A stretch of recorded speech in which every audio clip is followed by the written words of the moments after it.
আরও একটা 14ই মার্চ, আরও একটা নন্দীগ্রাম দিবস। নন্দীগ্রাম দিবস মানে কি? নন্দীগ্রাম দিবস মানে 2007 সালের 14ই মার্চ নন্দীগ্রাম গণহত্যা দিবস। যে গণহত্যা দিবসকে কেন্দ্র করে রাতারাতি তৎকালীন মুখ্যমন্ত্রী বা তৎকালীন পুলিশ মন্ত্রী বুদ্ধদেব ভট্টাচার্যকে একেবারে হিরো থেকে ভিলেনে পরিণত করেছিলেন তৎকালীন বিরোধী দলনেত্রী মমতা ব্যানার্জি। বুদ্ধবাবুর সাদা ধুতিতে লাল রক্তের দাগ ছিটিয়েছিলেন তিনি। নন্দীগ্রামে হাজার হাজার পুলিশ ঢুকেছিল সেদিন, 3000 পুলিশ প্রায়, যাদের অনেকেরই কিন্তু পায়ে চটি, হাওয়াই চটি ছিল, সেটা গ্রামবাসীরা দেখতে পেয়েছিলেন। বুদ্ধবাবু বলেছিলেন যে এটা একটা ষড়যন্ত্র চলছে, একটা বিরাট বড় ষড়যন্ত্র চলছে, একদিন মানুষ ঠিক এটা বুঝতে পারবেন। মানুষকে কষ্ট করে বুঝতে হয়নি। প্রথমত কোর্টে এই কেস উঠেছিল, সেখানে বুদ্ধদেব ভট্টাচার্যের বিরুদ্ধে একটা তথ্য প্রমাণ জমা দিতে পারেনি পুলিশ, সিবিআই, কেউই। এবং তার পাশাপাশি মানুষকে কষ্ট করে বুঝতে হয়নি কারণ 2021 সালের বিধানসভা নির্বাচনের আগে মুখ্যমন্ত্রী মানে তৎকালীন মুখ্যমন্ত্রী মমতা ব্যানার্জি তিনি পরিষ্কারভাবে জানিয়েছিলেন যে আসলে 2007 14ই মার্চ ঠিক কি ঘটেছিল। আমরা অবশ্যই আলোচনা করব যে মমতা ব্যানার্জি ঠিক কি বললেন এবং কেন বললেন, এবং তার সঙ্গে অবশ্যই সাম্প্রতিককালে নন্দীগ্রামে কি চলছে। কিন্তু তার আগে একবার একটু দেখে নিই 2007 সালের 14ই মার্চে সেই নন্দীগ্রামে কিভাবে পুলিশ ঢুকেছিল এবং সেই পুরো পরিস্থিতিটা, নন্দীগ্রামের পরিস্থিতিটা সেদিন ঠিক কেমন ছিল।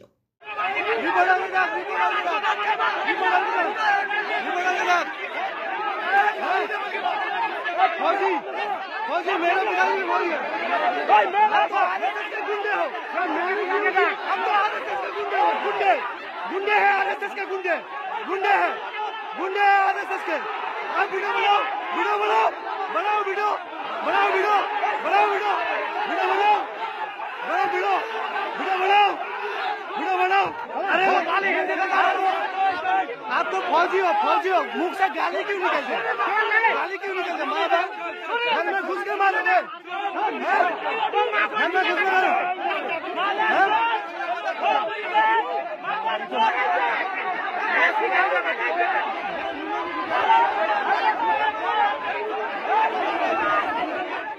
এই ছিল 2007 সালের 14ই মার্চ নন্দীগ্রামের ছবি।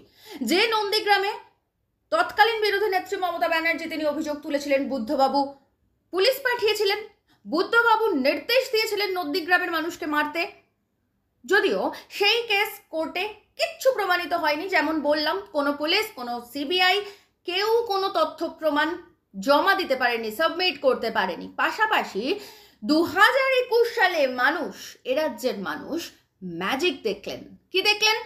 দেখলেন যে মমতা ব্যানার্জি নিজে, যে মমতা ব্যানার্জি বুদ্ধবাবুর বিরুদ্ধে অভিযোগ তুলেছিলেন যে নন্দীগ্রামে তিনি নিজে পুলিশ পাঠিয়েছেন, তিনি নিজেই মানে মমতা ব্যানার্জি নিজেই সম্পূর্ণভাবে 180 ডিগ্রি ঘুরে গিয়ে বললেন যে না, নন্দীগ্রামে পুলিশ বুদ্ধদেব ভট্টাচার্য পাঠাননি। নন্দীগ্রামে পুলিশ পাঠিয়ে গণহত্যা করেছে তাঁরই দলের নেতা মন্ত্রীরা শিশির অধিকারী এবং তার ছেলে শুভেন্দু অধিকারী। আমরা সবাই চমকে গেলাম, এটা কি হলো? হঠাৎ করে কেন এরকম একটা স্টেটমেন্ট 180 ডিগ্রি ঘুরে গিয়ে? তারপরেই তো বুঝলাম আমরা আসল বিষয়টা কি, কেন উনি এরকম একটা স্টেটমেন্ট দিলেন। আসছি কেন দিলেন সে বিষয়টা নিয়েও কথা বলবো, কিন্তু তার আগে এই যে 2007 নন্দীগ্রামের গণহত্যার দিন, অসংখ্য মানুষের মৃত্যু, তারপর নন্দীগ্রামের চেহারা একটু একটু করে বদলেছে, কারণ অনেক কিছু দেখেছে নন্দীগ্রাম, অনেক কিছু সহ্য করেছে নন্দীগ্রাম। আমরা দেখেছি 2009 সালে ইউপি এর রেলমন্ত্রী হয়েছিলেন মমতা ব্যানার্জি, এবং সেই রেলমন্ত্রী হয়ে তিনি ঘোষণা করেছিলেন নন্দীগ্রামে একটা রেলওয়ের যন্ত্রাংশ তৈরির কারখানা হবে এবং তার পাশাপাশি নন্দীগ্রামে একটা জাহাজের বন্দর তৈরি হবে। সেই যন্ত্রাংশ তৈরির কারখানা জানা নেই। উনি বলেছিলেন সিপিএম কে দূরবীন দিয়ে খুঁজতে হবে। এখন আমাদের সেই রেলওয়ে তৈরির কারখানা দূরবীন দিয়ে খুঁজতে হয়েছে, তারপরেও আমরা খুঁজে পাইনি। ঠিক যেভাবে সৌরভ গাঙ্গুলির শালবনির কারখানাও দূরবীন দিয়ে খুঁজে আমরা পাইনি। আর এই যে বন্দর তৈরির কথা বলেছিলেন, সেই জাহাজের বন্দর তো হয়নি, কিন্তু আমরা দেখলাম মমতা ব্যানার্জির দলের নেতা শেখ সুফিয়ান এই মুহূর্তে জাহাজের মতন একটা প্রাসাদ বাড়ি তৈরি করেছেন সেই নন্দীগ্রামে। এ দৃশ্যও নন্দীগ্রামবাসী দেখছেন। নন্দীগ্রাম আরো অনেক কিছু দেখেছে। নন্দীগ্রাম দেখেছে কিভাবে শঙ্কুদেব পণ্ডা, তৎকালীন তৃণমূল নেতা, বামেদের শরিক সিপিআইকে টাকা গুঁজে দিয়ে 10,000 টাকার ঘুষের ফেক ফুটেজ জোগাড় করেছিলেন। সেই শঙ্কুদেব পাণ্ডাই পরবর্তীতে ঘুষের দায়ে জেল খাটার হাত থেকে বাঁচতে তৃণমূল ছেড়ে এখন বিজেপি নেতা হয়ে গেছেন। তার থেকেও গুরুত্বপূর্ণ যেটা নন্দীগ্রাম দেখেছে সেটা হচ্ছে 2021-এ মমতা ব্যানার্জি সেখানে হেরে গেছেন ভোটে। কার কাছে হেরেছেন? হেরেছেন শুভেন্দু অধিকারীর কাছে।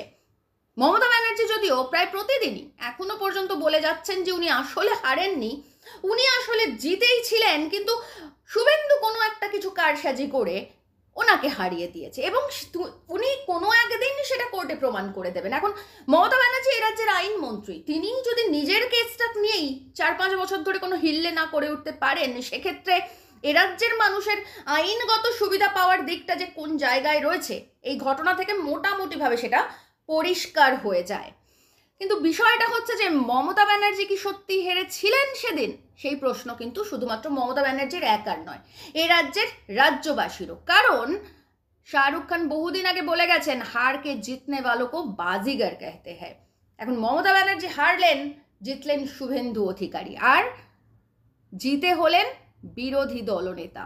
আসলে মমতা ব্যানার্জির এরকম একটা গ্রিপে থাকা বিরোধী দলনেতার দরকার ছিল, কারণ উনি জানেন যে যদি বামেরা বিরোধী আসনে বসে যায় তাহলে এই যে নিত্য নৈমিত্তিক বিধানসভায় যে নাটক চলে, কখনো উনি বলেন উনি ব্রাহ্মণ কন্যা, ব্রাহ্মণ সন্তান, হিন্দু, কখনো উনি স্টেটমেন্ট দেন যে না কোনো মুসলিমের কোনো সমস্যা হতে দেব না। এই যে শুভেন্দু অধিকারী বারবার করে বলতে থাকেন উনি শুধুমাত্র হিন্দুদের মন্ত্রী, হিন্দুদের বিরোধী দলনেতা, হিন্দুদের বিধায়ক, সমস্ত কিছু। আর মমতা ব্যানার্জি বলতে থাকেন যে না না না এরকম করলে হবে না, এটা ধর্মনিরপেক্ষ রাষ্ট্র, এখানে হিন্দু মুসলিমের সমান অধিকার। এই যে একটা হিন্দু মুসলিম খেলা চলে প্রত্যেকটা অধিবেশনে, প্রত্যেকটা দিন আমাদেরকে এত গুরুত্বপূর্ণ আলোচনা ছেড়ে, আরজি করের আলোচনা ছেড়ে, টেটের আলোচনা ছেড়ে, এসএসসির আলোচনা ছেড়ে, মানুষের কর্মসংস্থানের আলোচনা ছেড়ে, শিক্ষার আলোচনা ছেড়ে, সমস্ত কিছু ছেড়ে শুধুমাত্র হিন্দু মুসলিমের নাটক দেখতে হয়। সেই কারণের জন্য মমতা ব্যানার্জির আসলে এরকম একটা বিরোধী দলনেতার দরকার ছিল। তাই আমরা জানি উনি নিজের দরকারেই আসলে উনি যে জিতেছেন সেটা প্রমাণ করবেন না, কারণ ওই যে বললাম শাহরুখ খান বলে গেছেন হারকে জিতনে वालों को बाजीगर कहते हैं। মমতা ব্যানার্জি আসলে ওই বাজিগারটা, যিনি নিজে হেরে গিয়ে আসলেই জিতে গেছেন। সেটা হয়তো অনেকেই বুঝছেন, আবার অনেকেই হয়তো বুঝছেন না। যাই হোক, নন্দীগ্রাম এরকম অনেক কিছু দেখেছে এবং আগামীতেও হয়তো আরও এরকম অনেক কিছু দেখতে হতে পারে, কারণ আমরা দেখেছি 2 দিন আগে শুভেন্দু অধিকারী স্টেটমেন্ট দিয়েছেন যে নন্দীগ্রামে যেভাবে তিনি মমতাকে হারিয়েছেন ঠিক একইভাবে নাকি আবার ভবানীপুরেও হারাবেন। কখনো তিনি বলেন তিনি হিন্দুদের নেতা, কখনো তিনি বলছেন যে পুলিশ পারমিশন নিয়ে দোল উৎসব করতে হয়। এই সব করে হিন্দু মুসলিম খেলে আসলে হিন্দু ভোট মুসলিম ভোট এই ভাগাভাগি করে রাজ্যটাকে মোটামুটিভাবে যদি ভুলিয়ে রাখা যায় তাহলেই আর শিক্ষা, স্বাস্থ্য, কর্মসংস্থান যে গুরুত্বপূর্ণ প্রশ্নগুলো আসলেই রাজ্যবাসীর করা উচিত, আসলেই বিরোধিতায় থাকলে বামেরা যেগুলো প্রশ্ন করতো বিধানসভায় সেগুলো যাতে না শুনতে হয়, তাই তো তিনি হেরে গেলেন। নন্দীগ্রামবাসী এই মুহূর্তে কেমন আছেন সেটা ওনাদেরকে প্রশ্ন করার দরকার নেই, আমরা মোটামুটিভাবে এই পুরো সিচুয়েশন দেখে এমনিই বুঝতে পারছি।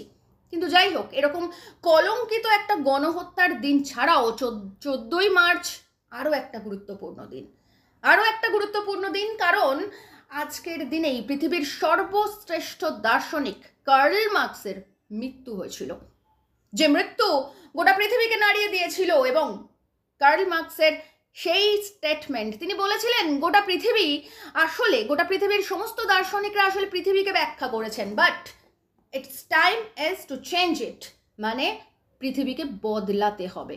সেই বদলানোর দায়িত্ব নিজের কাঁধে একা নিয়ে গিয়েছিলেন কার্ল মার্কস। আমরা আশা করি নন্দীগ্রামও সেই একই দিনে ঘটা সেই কলঙ্কিত ইতিহাসকে সরিয়ে রেখে পরিবর্তন আনবে। নন্দীগ্রামও বুঝতে শিখবে নিজের ভালো, নন্দীগ্রামও বুঝতে শিখবে যে আগামীতে আসলে এই হিন্দু মুসলিম এই সাম্প্রদায়িকতা নয়, আসল প্রশ্ন রুটি রুজির, আর সেই প্রশ্ন একমাত্র বামেরা তোলে। তাই নন্দীগ্রামবাসী নিশ্চয়ই বুঝবেন যে যা হয়ে গেছে সেটা ইতিহাস, কিন্তু আগামী যেন সুন্দর হয়।